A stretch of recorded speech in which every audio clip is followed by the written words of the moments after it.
Several years ago, Krysti Wright felt nudged to more intentionally start using her gifts and talents to make a difference in the world. She had always loved doing long arm quilting and decided that was where she could make her contribution. She started off with a small group of women who worked together making and donating quilts to different causes. But then she started having other groups reach out to her who wanted to help or needed service projects to do. And that's when she realized what her real role was. Now, her nonprofit, Stitching Hearts Worldwide, provides service opportunities for individuals, groups, and businesses wanting to help those in need. They provide the necessary tools and materials to make handmade essential items for people in local communities and all over the world who suffer from natural disasters, human injustices, or other unforeseen tragedies beyond their control. As Krysti says so perfectly in this episode, it's not always about how many projects they produce, but more about the many people that are getting the opportunity to serve. I love this interview. There were a few technical difficulties when we recorded, but thankfully, Krysti's complete genuineness and caring heart come through. Listen to this episode and be inspired by her story and get the reminder of how powerful it can be to create and serve with other people.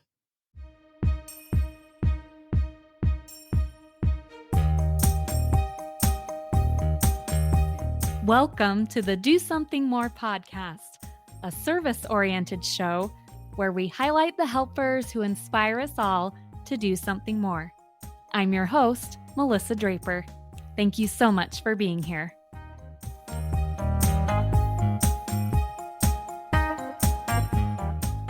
Welcome to another episode of the podcast, and today we are learning about an organization called Stitching Hearts. And if you love learning about how you can use your hands to make things to serve others, I think this will be the episode for you. But today on the podcast, I have the founder and executive director, Krysti Wright. So Krysti, welcome to the show.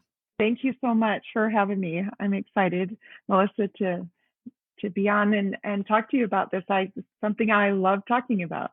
Yes, we're excited to have you on. So why don't you just start off by giving us a small introduction of yourself and then tell us a little bit about the mission and purpose of Stitching Hearts.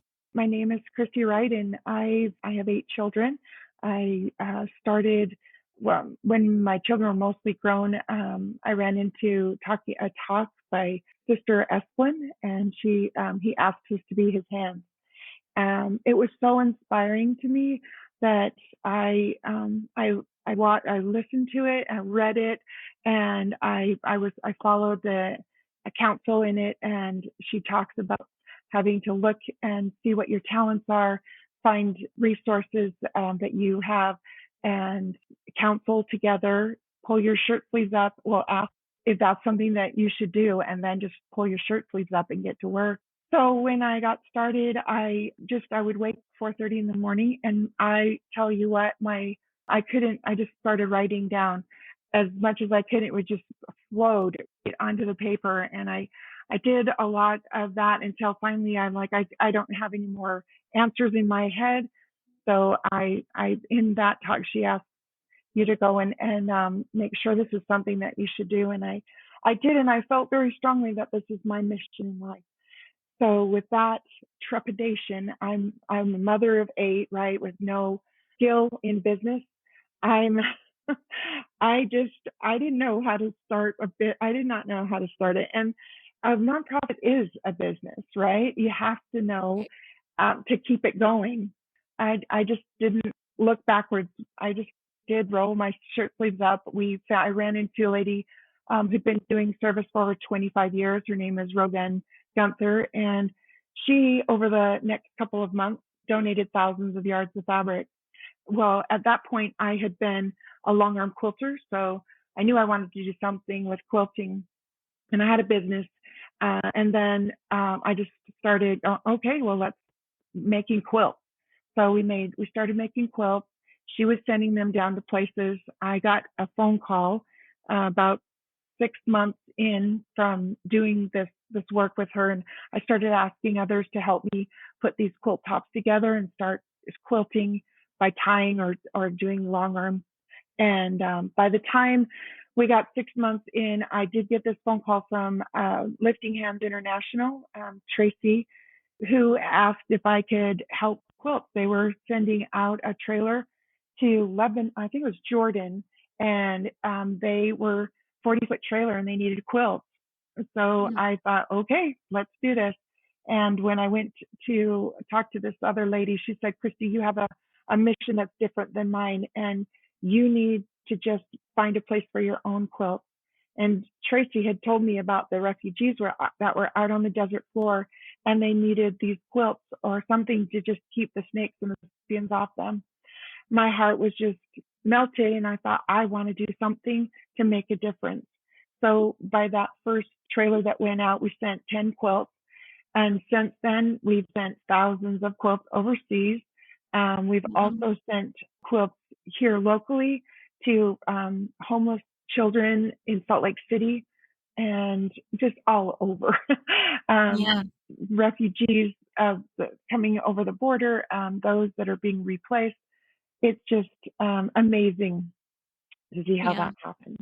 I love that story of how you got started. I have met so many quilters that have such giving hearts, wanting to use those skills that you have, and that was actually the first person we featured on the podcast was my mother-in-law, who is also a quilter Oh, and has served oh, that's in many awesome. ways in the same way, so I just love hearing that story That's and awesome.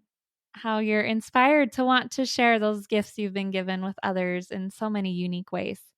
So that was kind of the beginnings of Stitching Hearts. Where did you go from there? How did you start growing to where you are today? Well, once I started with working with Tracy and Lifting Hands International, we started gathering volunteers, and I had this fabric that we were working to just make into quilts as many as we could. We were working out of my garage for a long time, and then we did have for a period of time somebody who had offered to let us use the basement of their home. So we would have ladies from the ward or from the stake would come, and just neighbors and people that we had gathered together, and we started working. And it was interesting because then we got introduced to Weiser Refugee Group, which is Mm, where we started doing events. And it was really interesting that when I first got started, I thought it was all about the number of quilts or products that we were making. That was what it was all about. But after I met the BYU YSERV, they asked me to come. They were so tired of making geckos. They wanted to do something of real importance, right? yeah, So we went that first week, and they did quilts, and we had them doing the sleeping mats where you're weaving the plastic bags.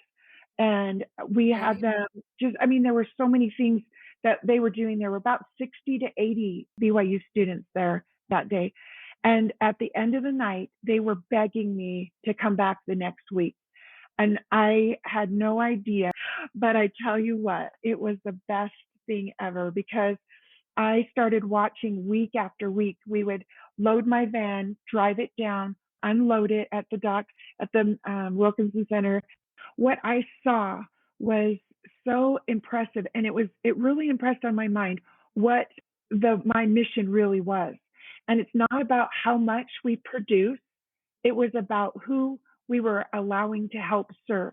These kids would be smiles, their phones were down, they were interacting with each other, they were laughing, and they were working hard, but they were having so much fun. And we tried to make it fun for them, right? So they'd get a quilt done, and they'd yell, another quilt done, or they'd get a mat done and they'd yell, another mat done. And it was just so fun to see them jumping into this service, and they were eating it up, and they would come week after week. And now fast forward 4.5 years later, they are still doing that at Weiser Refugees every Wednesday night. You can see students, and they were through the years, it's like 100 to 200 students that show up, and they are loving it. And I knew right when that first week that we saw that, I knew it was about what the people were that was doing the service was getting out of it. So I started making the effort to do it in parts and pieces. So we had seamstresses. Not everybody knew how to sew, so we would have people say, "You're doing a backpack."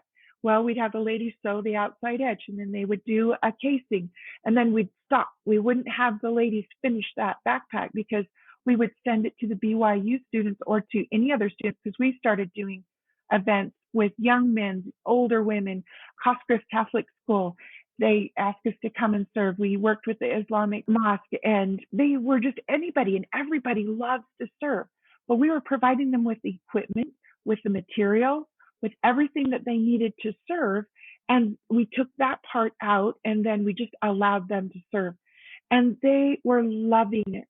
And it is so much, it gives me so much joy to watch somebody else have the ability to get confidence, to feel like their self-worth skyrocket. That's what we are doing. So we're found a way to split up our different processes. So I don't know if you want me to keep on going. I can talk Yeah, about no, we can get into that, okay. but I love that. I love that you started with that WISER group, which is for anyone listening that doesn't know, that's a service group on the campus of Brigham Young University, and saw it spread from there, and yes, that is actually an episode I just did on service and mental health, but service can do so many good things for all of us that get involved in it, and then that idea of doing it together with a group of people too, when you're creating together and working together is really powerful as well. But as you've now mentioned, that's allowed you to do more because you kind of split up those different processes or things. So yeah, go ahead and get into that for a little bit. Well, so actually, thinking about this, I have a story I wanted to tell you. When we were doing the YSERV, who had the University of Utah and UVU, they wanted to do service as well. So UVU, where they were helping us, we would have them. We took batting and we'd have them pin. So to make a quilt, you're pinning it, and then you have somebody sew around the outside. It's called enveloping. So there's a different processes, but these kids would start were starting things for us, a pinning, and then that would allow us to have enough quilts for them to quilt because they were doing like 4 quilts a night when we would go, and then we were doing this now twice a week. So you can imagine how much batting we were using.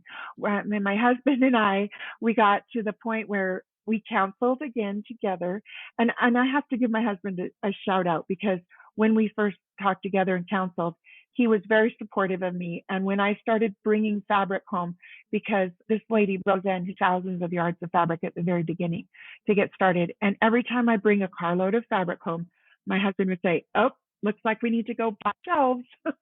So he would trot down to Costco and buy me more shelves. My garage was filled. I mean, the cars moved out. They still haven't Wow. moved back in, but it is it was amazing. But it was expensive, and it was coming out of our pocket.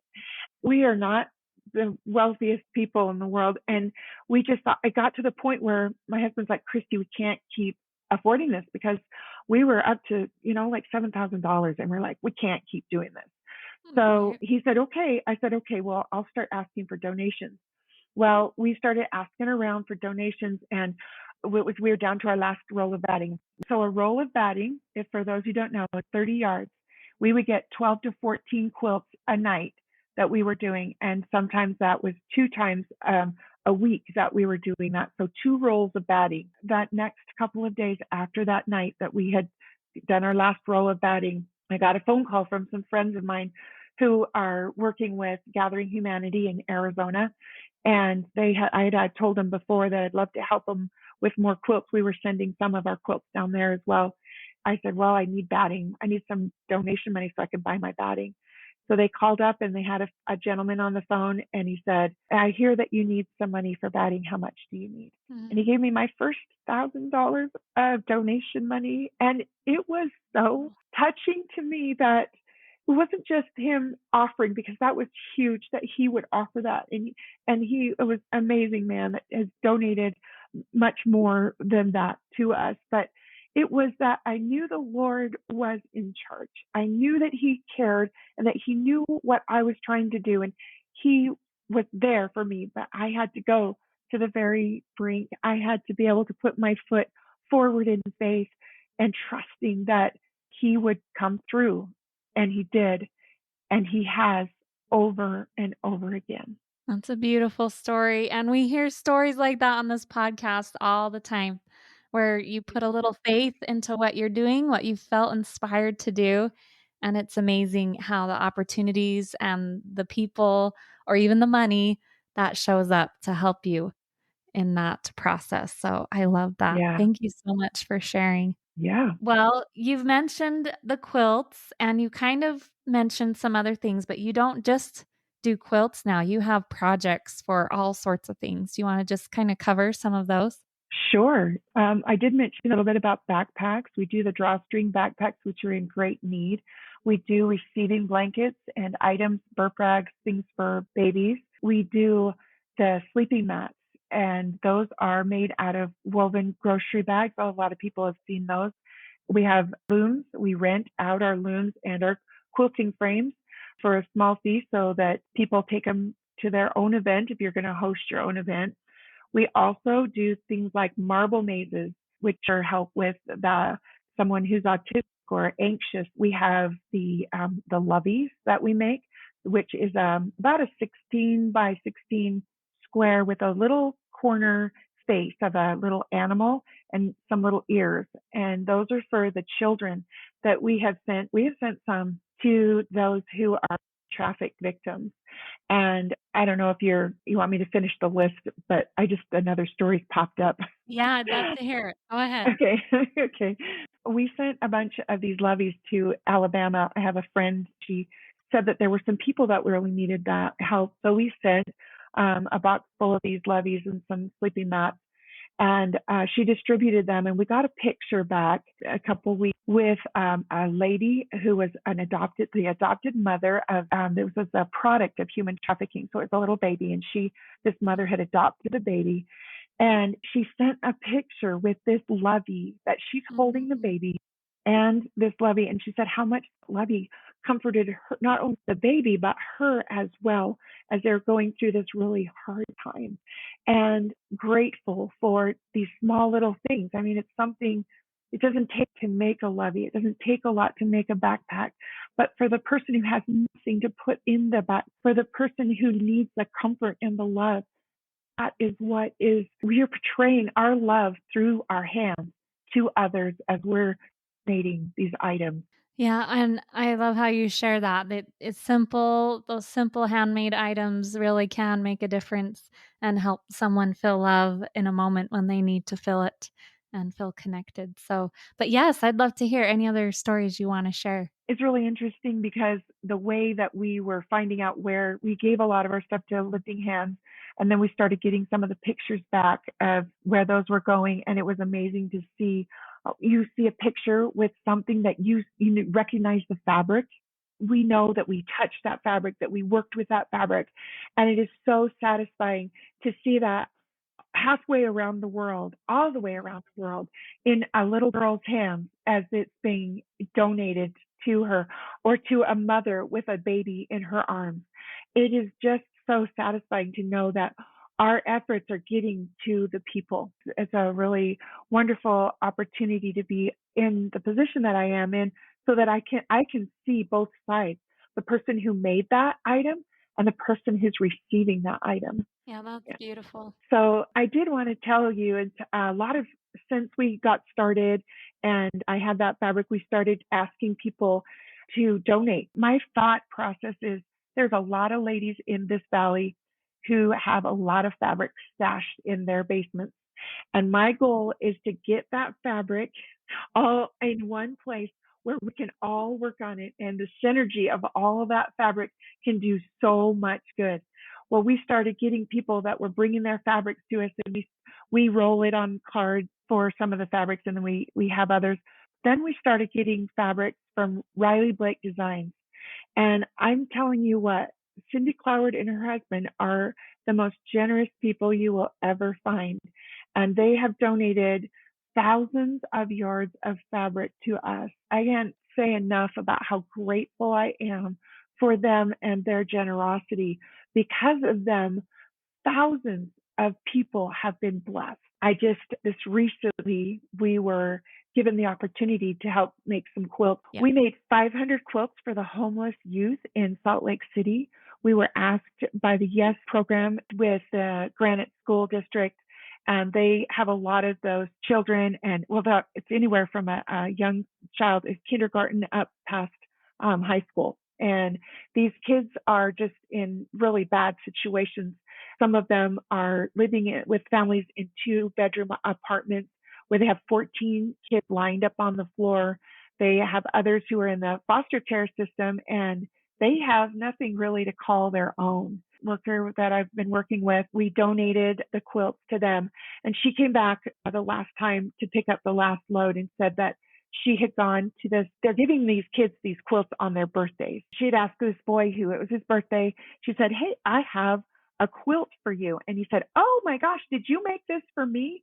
And she told him, "No, I didn't make it for you, but a lot of people who care about you did." And then she told him about Stitching Hearts and how all these women and these men who are working on these quilts and all the effort that went into that quilt, that there was probably about 20 people. And that's what we figure, about 20 to 25 people are touching and doing something to create a quilt. He was so impressed. He wanted to know how he could thank us. So this young gentleman had been involved or fighting gang involvement, just he had a really rough life. So, but he turned to her and said, "Is there any way I have to go home on the bus tonight? And is there any way you can call my foster family and have them come and pick this quilt up? I know if I take this on the bus, somebody's going to steal it from me." And it was just Mm. so touching to think that he knew what would happen to this quilt, but he might not have known how much work went into that quilt, but he immediately, when he saw that quilt, we felt the love that was meant for him from that quilt. And he wanted to keep it, wanted to keep that with him. So, what a beautiful story.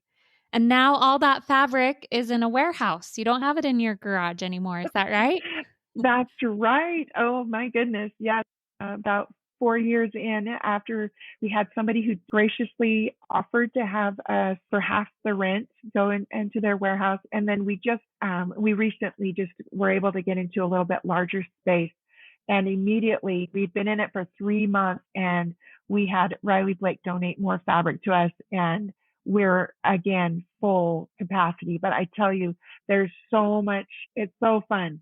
So it's like being in a fabric store. I've always dreamed of having a Mhm. fabric store, and I have one Yeah. just about now, but it's going to serve others. Yeah, the most beautiful kind of fabric store. Well, I just Yeah. love hearing all these stories and seeing how you kind of evolved from doing these projects yourself to really becoming an organization that helps connect people to those opportunities to serve and doing those projects. Because many times, many of us, we want to serve, we want to do those things, but we always don't know where to start or how to go about the process. So it just seems like that your organization is just doing a great service with that, with connecting and giving people opportunities to serve that have the desire to. Yeah, we're so grateful for that ability to be able to do that. We feel very blessed. With the warehouse that we have now, we have space, we have sewing machines set up, we have sergers.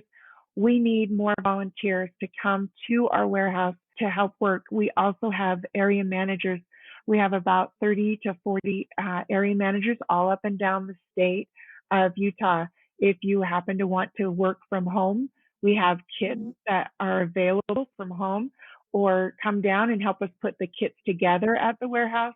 You can have events at the warehouse. You can sign up online and do event, or you can come during the work hours. We're open Monday through Thursday from 10 a.m. to 3:30 p.m.